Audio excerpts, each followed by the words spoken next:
The soul of man under socialism. The chief advantage that would result from the establishment of socialism is undoubtedly the fact that socialism would relieve us from that sordid necessity of living for others which, in the present condition of things, presses so hardly upon almost everybody. In fact, scarcely anyone at all escapes. Now and then, in the course of the century, a great man of science like Darwin, a great poet like Keats, a fine critical spirit like Monsieur Renan, a supreme artist like Flaubert, has been able to isolate himself, to keep himself out of the reach of the clamorous claims of others, to stand under the shelter of the wall, as Plato puts it, and so to realize the perfection of what was in him to his own incomparable gain, and to the incomparable and lasting gain of the whole world. These, however, are exceptions. The majority of people spoil their lives by an unhealthy and exaggerated altruism, are forced indeed so to spoil them. They find themselves surrounded by hideous poverty, by hideous ugliness, by hideous starvation. It is inevitable that they should be strongly moved by all this. The emotions of man are stirred more quickly than man's intelligence. And as I pointed out some time ago in an article on the function of criticism, it is much more easy to have sympathy with suffering than it is to have sympathy with thought. Accordingly, with admirable, though misdirected intentions, they very seriously and very sentimentally set themselves to the task of remedying the evils that they see. But their remedies do not cure the disease, they merely prolong it. Indeed, their remedies are part of the disease. They try to solve the problem of poverty, for instance, by keeping the poor alive, or in the case of a very advanced school, by amusing the poor. But this is not a solution. It is an aggravation of the difficulty. The proper aim is to try and reconstruct society on such a basis that poverty will be impossible, and the altruistic virtues have really prevented the carrying out of the same, just as the worst slave owners were those who were kind to their slaves, and so prevented the horror of the system being realized by those who suffered from it, and understood by those who contemplated it. So in the present state of things in England, the people who do most harm are the people who try to do most good. And at last we have had the spectacle of men who have really studied the problem and know the life, educated men who live in the East End, coming forward and imploring the community to restrain its altruistic impulses of charity, benevolence, and the like. They do so on the ground that such charity degrades and demoralizes. They are perfectly right. Charity creates a multitude of sins. There is also this to be said. It is immoral to use private property in order to alleviate the horrible evils that result from the institution of private property. It is both immoral and unfair. Under socialism, all this will, of course, be altered. There will be no people living in fetid dens and fetid rags, and bringing up unhealthy, hunger-pinched children in the midst of impossible and absolutely repulsive surroundings. The security of society will not depend, as it does now, on the state of the weather. If a frost comes, we shall not have 100,000 men out of work, tramping about the streets in a state of disgusting misery, or whining to their neighbours for alms, or crowding around the doors of loathsome shelters to try and secure a hunch of bread and a night's unclean lodging.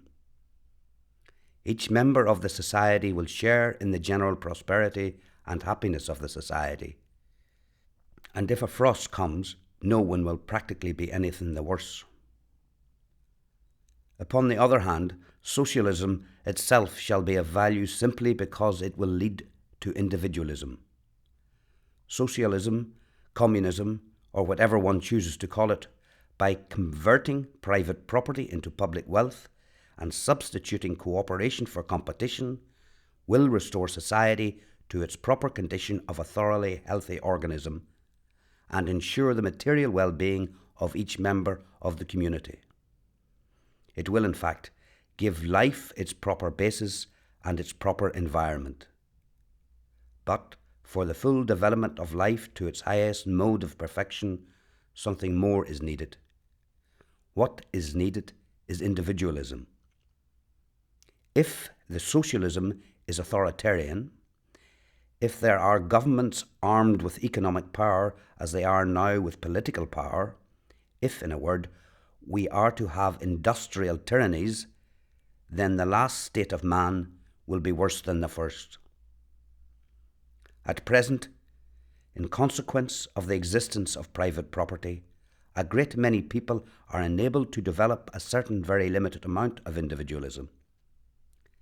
They are either under no necessity to work for their living, or are enabled to choose the sphere of activity which is really congenial to them and gives them pleasure.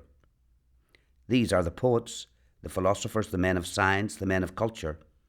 In a word, the real men, the men who have realized themselves and in whom all humanity gains a partial realization.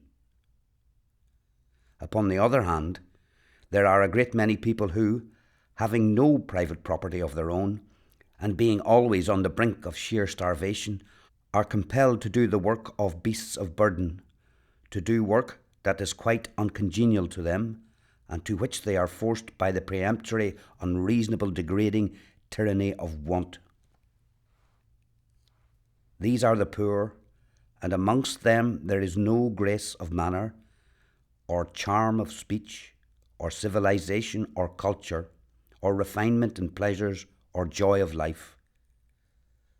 From their collective force, humanity gains much in material prosperity, but it is only the material result that it gains, and the man who is poor is in himself absolutely of no importance. He is merely the infinitesimal atom of a force that, so far from regarding him, crushes him. Indeed, prefers him crushed, as in that case he is far more obedient. Of course, it might be said that the individualism generated under conditions of private property is not always, or even as a rule, of a fine or wonderful type, and that the poor, if they have not culture and charm, have still many virtues. Both these statements would be quite true. The possession of private property is very often extremely demoralizing, and that is, of course, one of the reasons why socialism wants to get rid of the institution. In fact, property is really a nuisance. Some years ago, people went about the country saying that property had duties. They said it so often and so tediously that at last the church has begun to say it. One hears it now from every pulpit. It is perfectly true. Property not merely has duties, but has so many duties that its possession to any large extent is a bore. It involves endless claims upon one, endless attention to business, endless bother. If property had simply pleasures, we could stand it, but its duties make it unbearable. In the interest of the rich, we must get rid of it. The virtues of the poor may be readily admitted, and are much to be regretted. We are often told that the poor are grateful for charity. Some of them are, no doubt, but the best amongst the poor are never grateful. They are ungrateful, discontented, disobedient, and rebellious, and they are quite right to be so. Charity they feel to be a ridiculously inadequate mode of partial restitution or a sentimental dole, usually accompanied by some impertinent attempt on the part of the sentimentalist to tyrannize over their private lives. Why should they be grateful for the crumbs that fall from the rich man's table? They should be seated at the board, and are beginning to know it. As for being discontented, a man who would not be discontented with such surroundings and such a low mode of life would be a perfect brute. Disobedience, in the eyes of anyone who has read history, is man's original virtue. It is through disobedience that progress has been made, through disobedience and through rebellion. Sometimes the poor are praised for being thrifty, but to recommend thrift to the poor is both grotesque and insulting. It is like advising a man who is starving to eat less. For a town or country labourer to practice thrift would be absolutely immoral. Man should not be ready to show that he can live like a badly fed animal. He should decline to live like that, and should either steal or go on the rates, which is considered by many to be a form of stealing. As for begging, it is safer to beg than to take, but it is finer to beg than to take. No, a poor man who is ungrateful, unthrifty, discontented and rebellious is probably a real personality and has much in him. He is at any rate a healthy protest. As for the virtuous poor, one can pity them, of course, but one cannot possibly admire them. They have made private terms with the enemy and sold their birthright for a very bad pottage. They must also be extraordinarily stupid. I can quite understand a man accepting laws that protect private property and admit of its accumulation as long as he himself is able under these conditions to realize some form of beautiful and intellectual life. But it is almost incredible to me how a man whose life is marred and made hideous by such laws can possibly acquiesce in their continuance. However, the explanation is not really difficult to find. It is simply this. Misery and poverty are so absolutely degrading and exercise such a paralyzing effect over the nature of men that no class is ever really conscious of its own suffering. They have to be told of it by other people, and they often entirely disbelieve them. What is said by great employers of labour against agitators is unquestionably true. Agitators are a set of interfering, meddling people who come down to some perfectly contented class of the community and sow the seeds of discontent amongst them. That is the reason why agitators are so absolutely necessary. Without them, in our incomplete state, there would be no advance towards civilization. Slavery was put down in America, not in consequence of any action on the part of the slaves, or even any expressed desire on their part that they should be free. It was put down entirely through the grossly illegal conduct of certain agitators in Boston and elsewhere, who were not slaves themselves, nor owners of slaves, nor had anything to do with the question really. It was undoubtedly the abolitionists who set the torch alight and who began the whole thing. And it is curious to note that from the slaves themselves they received not merely very little assistance, but hardly any sympathy even. And when at the close of war the slaves found themselves free, found themselves indeed so absolutely free that they were free to starve, many of them bitterly regretted the new state of things. To the thinker, the most tragic fact in the whole of the French Revolution is not that Marie Antoinette was killed for being a queen, but the starved peasant of the Vendée voluntarily went out to die for the hideous cause of feudalism. It is clear, then, that no authoritarian socialism will do, for while under the present system a very large number of people can lead lives of a certain amount of freedom and expression and happiness, under an industrial barrack system or a system of economic tyranny, nobody would be able to have any such freedom at all. It is to be regretted that a portion of our community should be practically in slavery, but to propose to solve the problem by enslaving the entire community is childish. Every man must be left quite free to choose his own work.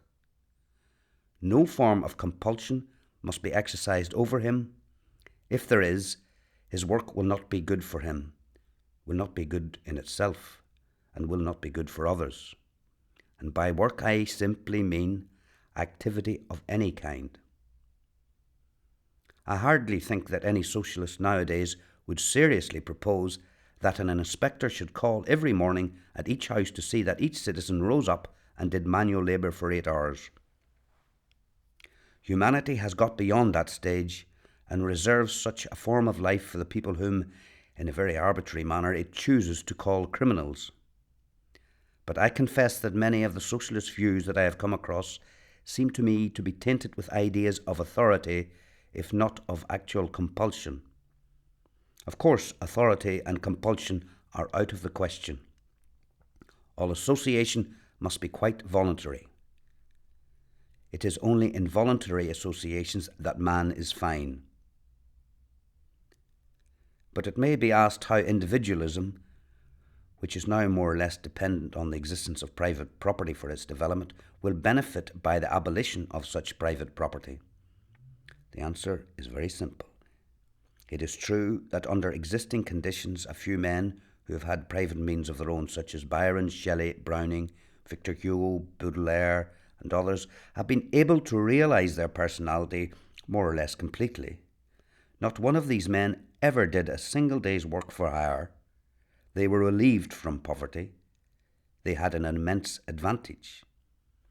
The question is whether it would be good for the individualism that such an advantage should be taken away.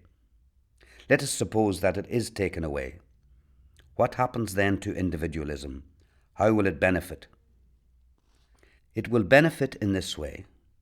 Under the new conditions, individualism will be far freer, far finer, and far more intensified than it is now. I am not talking of the great imaginatively realised individualism of such poets as I have mentioned, but of the great actual individualism latent and potential in mankind generally. For the recognition of private property has really harmed individualism and obscured it by confusing a man with what he possesses. It has led individualism entirely astray. It has made gain, not growth, its aim, so that man thought that the important thing was to have and did not know that the important thing is to be. The true perfection of man lies not in what man has, but in what man is. Private property has crushed true individualism and set up an individualism that is false. It has debarred one part of the community from being individual by starving them. It has debarred the other part of the community from being individual by putting them on the wrong road and encumbering them. Indeed, so completely has man's personality been absorbed by his possessions that the English law has always treated offences against a man's property with far more severity than offences against his person, and property is still the test of complete citizenship. The industry necessary for the making of money is also very demoralising. In a community like ours, where property confers immense distinction, social position, honour, respect, titles, and other pleasant things of the kind, man, being naturally ambitious, makes it his aim to accumulate this property and goes on wearily and tediously accumulating it long after he has got far more than he wants or can use or enjoy, or perhaps even know of. Man will kill himself by overwork in order to secure property, and really, considering the enormous advantages that property brings, one is hardly surprised. One's regret is that society should be constructed on such a basis that man has been forced into a groove in which he cannot freely develop what is wonderful and fascinating and delightful in him, in which, in fact, he misses the true pleasure and joy of living. He is also, under existing conditions, very insecure. An enormously wealthy merchant may be, often is, at every moment of his life, at the mercy of things that are not under his control. If the wind blows an extra point or so, or the weather suddenly changes, or some trivial thing happens, his ship may go down, his speculations may go wrong, and he finds himself a poor man, with his social position quite gone. Now, nothing should be able to harm a man except himself. Nothing should be able to rob a man at all. What a man really has is what is in him. What is outside of him should be a matter of no importance. With the abolition of private property, then we shall have a true, beautiful, healthy individualism. Nobody will waste his life in accumulating things and the symbols for things. One will live. To live is the rarest thing in the world. Most people exist, that is all. It is a question whether we have ever seen the full expression of a personality except on the imaginative plane of art. In action we never have. Caesar, says Mommsen, was the complete and perfect man. But how tragically insecure was Caesar. Wherever there is a man who exercises authority, there is a man who resists authority. Caesar was perfect, but his perfection travelled by too dangerous a road. Marcus Aurelius was the perfect man, says Renan. Yes, the great emperor was a perfect man, but how intolerable were the endless claims upon him. He staggered under the burden of the empire. He was conscious how inadequate one man was to bear the weight of that titan and too vast orb. What I mean by a perfect man is one who develops under perfect conditions, one who is not wounded or worried or maimed or in danger. Most personalities have been obliged to be rebels. Half their strength has been wasted in friction. Byron's personality, for instance, was terribly wasted in its battle with the stupidity and hypocrisy and Philistinism of the English. Such battles do not always intensify strength. They often exaggerate weakness. Byron was never able to give us what he might have given us. Shelley escaped better. Like Byron, he got out of England as soon as possible, but he was not so well known. If the English had realised what a great poet he really was, they would have fallen on him with tooth and nail and made his life as unbearable to him as they possibly could. But he was not a remarkable figure in society, and consequently he escaped to a certain degree. Still, even in Shelley, the note of rebellion is sometimes too strong. The note of the perfect personality is not rebellion, but peace. It will be a marvellous thing, the true personality of man, when we see it. It will grow naturally and simply, flower-like, or as a tree grows. It will not be at discord. It will never argue or dispute. It will not prove things. It will know everything, and yet it will not busy itself about knowledge. It will have wisdom. Its value will not be measured by material things. It will have nothing, and yet it will have everything, and whatever one takes from it, it will still have, so rich will it be. It will not be always meddling with others or asking them to be like itself. It will love them because they will be different, and yet while it will not meddle with others, it will help all, as a beautiful thing helps us by being what it is. The personality of man will be very wonderful. It will be as wonderful as the personality of a child. In its development, it will be assisted by Christianity if men desire that. But if men do not desire that, it will develop none the less surely, for it will not worry itself about the past, nor care whether things happened or did not happen, nor will it admit any laws but its own laws, nor any authority but its own authority. Yet it will love those who sought to intensify it and speak often of them. And of these Christ was one. Know thyself was written over the portal of the antique world. Over the portal of the new world, be thyself shall be written. And the message of Christ to man was simply, be thyself. That is the secret of Christ. For it's through joy that the individualism of the future will develop itself. Christ made no attempt to reconstruct society, and consequently, the individualism that he preached to a man could be realized only through pain or in solitude. The ideals that we owe to Christ are the ideals of the man who abandons society entirely, or of the man who resists society absolutely. But man is naturally social. Upon the other hand, the terrible truth that pain is a mode through which man may realize himself exercises a wonderful fascination over the world. Shallow speakers and shallow thinkers in pulpits and on platforms often talk about the world's worship of pleasure and whine against it. But it is rarely in the world's history that its ideal has been one of joy and beauty. The worship of pain has far more often dominated the world. Medievalism, with its saints and martyrs, its love of self-torture, its wild passion for wounding itself, its gashing with knives and its whipping with rods. Medievalism is real Christianity, and the medieval Christ is the real Christ. When the Renaissance dawned upon the world and brought with it the new ideals of the beauty of life and the joy of living, men could not understand Christ. Even art shows us that. The paintings of the Renaissance drew Christ as a little boy playing with another boy in a palace or a garden, or lying back in his mother's arms smiling at her, or at a flower, or at a bright bird, or as a noble, stately figure moving nobly through the world, or as a wonderful figure rising in a sort of ecstasy from death to life.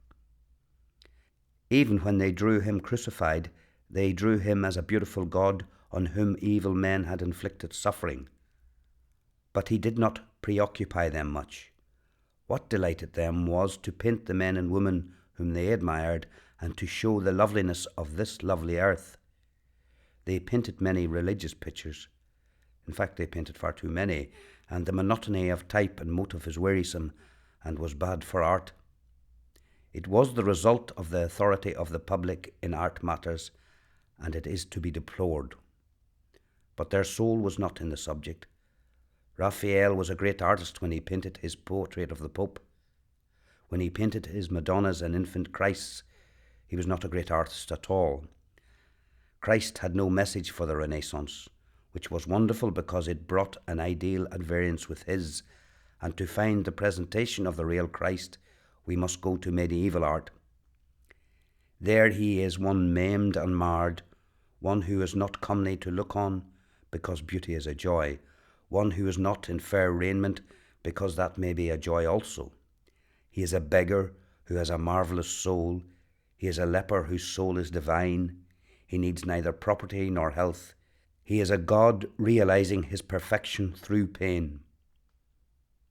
The evolution of man is slow. The injustice of men is great. It was necessary that pain should be put forward as a mode of self-realization. Even now, in some places in the world, the message of Christ is necessary. No one who lived in modern Russia could possibly realize his perfection except by pain. A few Russian artists have realized themselves in art, in a fiction that is medieval in character, because its dominant note is the realization of men through suffering. But for those who are not artists, and to whom there is no mode of life but the actual life of fact, pain is the only door to perfection.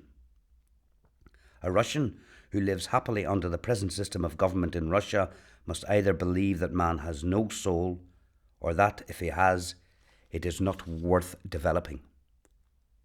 A nihilist who rejects all authority because he knows authority to be evil, and welcomes all pain, because through that he realizes his personality, is a real Christian. To him, the Christian ideal is a true thing. And yet, Christ did not revolt against authority. He accepted the imperial authority of the Roman Empire and paid tribute. It proposes to do away with poverty and the suffering that it entails. It desires to get rid of pain and the suffering that pain entails. It trusts to socialism and to science as its methods. What it aims at is an individualism expressing itself through joy. This individualism will be larger, fuller, lovelier than any individualism has ever been. Pain is not the ultimate mode of perfection. It is merely provisional and a protest. It has reference to wrong, unhealthy, unjust surroundings. When the wrong and the disease and the injustice are removed, it will have no further place. It was a great work, but it is almost over. Its fear lessens every day. Nor will man miss it. For what man has sought for is, indeed, neither pain nor pleasure, but simply life. Man has sought to live intensely, fully, perfectly. When he can do so without exercising restraint on others, or suffering it ever, and his activities are all pleasurable to him, he will be saner, healthier, more civilized, more himself. Pleasure is nature's test, her sign of approval. When man is happy, he is in harmony with himself and his environment. The new individualism, for whose service socialism, whether it wills it or not, is working, will be perfect harmony. It will be what the Greeks sought for but could not, except in thought, realize completely because they had slaves and fed them. It will be what the Renaissance sought for but could not realize completely except in art because they had slaves and starved them. It will be complete, and through it each man will attain to his perfection. The new individualism is the new Hellenism.